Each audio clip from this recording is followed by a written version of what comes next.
Washington, House Democrats concluded their argument against President Trump on Friday by portraying his pressure campaign on Ukraine as part of a dangerous pattern of Russian appeasement that demanded his removal from office. Ending their three-day presentation in the Senate, the impeachment manager summoned the ghosts of the Cold War and the realities of geopolitical tensions with Russia to argue that Mr. Trump's abuse of power had slowly shredded delicate foreign alliances to suit his own interests. "This is Trump first, not America first, not American ideals first," said Representative Adam B. Schiff of California, the lead House manager. "And the result has been, and will continue to be, grave harm to our nation if this chamber does not stand up and say this is wrong." Hours later, as his allotted time ticked down, Mr. Schiff also appealed to the consciences of Republican senators weighing whether to hear from witnesses and seek more documents that Mr. Trump suppressed. "I ask you, I implore you," Mr. Schiff said, "give America a fair trial. She's worth it." But those same senators appeared unmoved, not just on the question of whether to acquit Mr. Trump, which they were expected to do, but also on the crucial question concerning witnesses and documents. "We have heard plenty," said Senator John Barrasso of Wyoming, the No. 3 Senate Republican.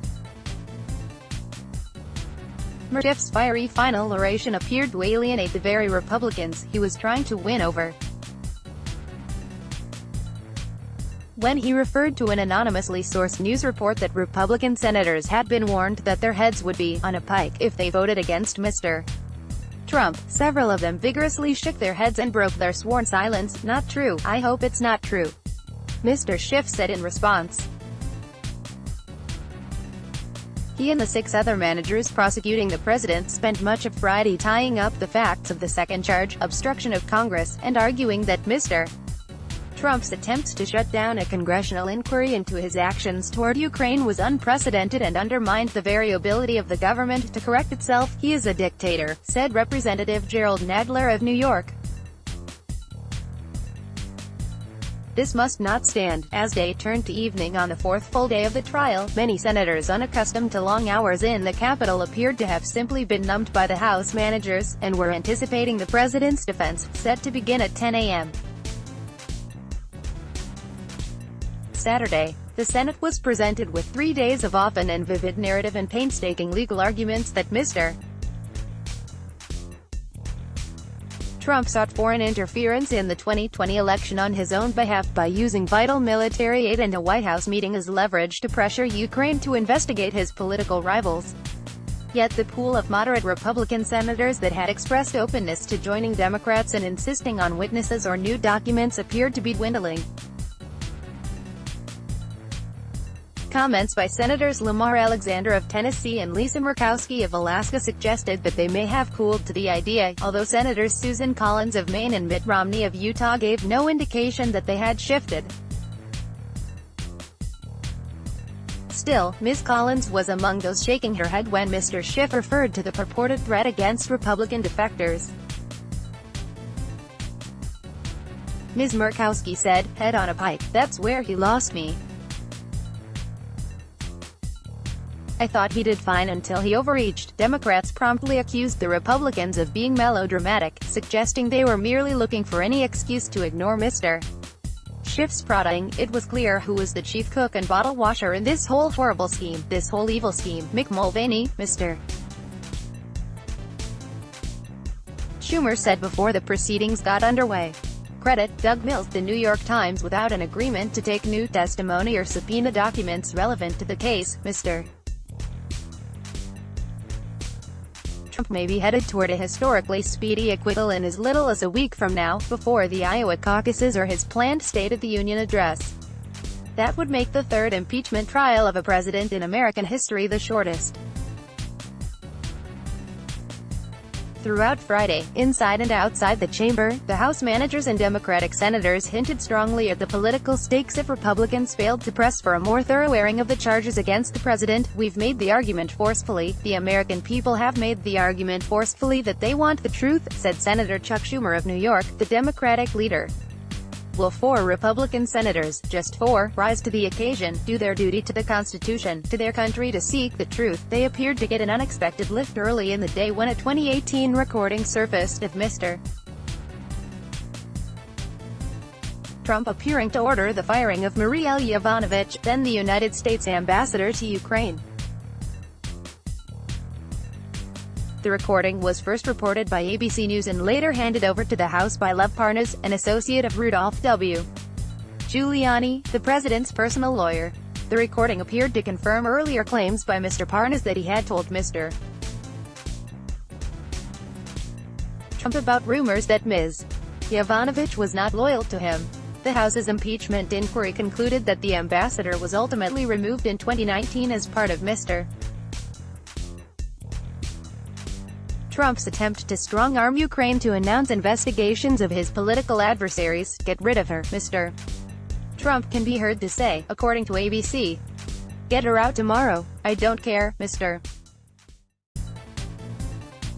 Trump's defense team plans to open its arguments on Saturday, though senators were expected to meet for only an abbreviated 2 to 3 hour session before adjourning the trial until Monday afternoon. Mr. Trump was not pleased about the schedule, writing Friday morning on Twitter that his team had been forced to start on a Saturday, a time called Death Valley in TV. He also turned around Democrats' accusation, declaring that the impeachment hoax is interfering with the 2020 election, not him. Jay Sekulow, one of Mr.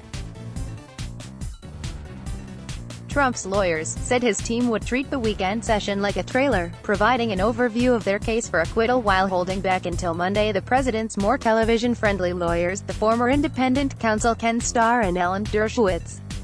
Democrats used almost every one of the 24 hours afforded to them by senators to make their case, determined to persuade American voters watching at home who will cast ballots in just 10 months, if not senators. On Wednesday, Mr. Schiff and each of the managers took turns introducing the facts of the case in narrative form, unfolding the tale of Mr. Trump's alleged misconduct chapter by chapter. Beginning with the abrupt removal of Ms. Yovanovitch, they said that Mr. Trump empowered first Mr. Giuliani and then American officials to push Ukraine to announce investigations of former Vice President Joseph R. Biden Jr. and other Democrats, before himself asking that country's leader to do us a favor. When the Ukrainians resisted, they added, he withheld the coveted White House meeting and almost $400 million in military aid the fledgling democracy badly needed to fend off a menacing Russia. And when Congress found out, he undertook an across-the-board campaign to block officials from testifying or producing records that would reveal the scheme. On Thursday, Mr. Nadler lectured extensively on the constitutional and historical standards for impeachment, setting the stage for the managers to methodically argue that Mr. Trump's actions toward Ukraine constituted an impeachable abuse of power that warrants his removal from office. Mr. Schiff completed that case on Friday, directly engaging the national security implications of Mr. Trump's actions as he argued that the president was a serial offender and seeking foreign help for his own political benefit, allowing himself to be used as a tool of Moscow's agenda in the process. As a candidate, Mr. Trump welcomed Russia's interference in the 2016 election to help him win the White House, Mr. Schiff noted, and then as president, he repeatedly cast doubt on the conclusions of American intelligence agencies about that interference. Later, Mr. Trump said outright that he would welcome foreign campaign assistance again. The California Democrat played a video of the news conference in Helsinki, Finland, where Mr. Trump stood next to President Vladimir V. Putin of Russia and accepted his denial that Moscow meddled in the 2016 election. That's one hell of a Russian intelligence coup, Mr. Schiff said. They got the President of the United States to provide cover for their own interference with our election. At another point, Mr. Schiff showed a clip of Senator John McCain, Republican of Arizona, who was an outspoken champion of Ukraine and Russia hawk, promoting the benefits of bipartisan American support for Kiev to contain Russia and its anti-democratic agenda. The move appeared to be a subtle effort to appeal to Republican senators, many of whom respected Mr. McCain and share his strongly anti-Russia stance, to place those values above their loyalty to the president. As the managers moved on to the obstruction of Congress charge, they contended that Mr.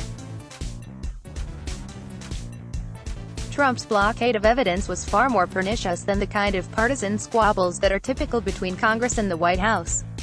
Even Presidents Bill Clinton and Richard M. Nixon, they said, had produced documents to the investigations that would threaten them with impeachment.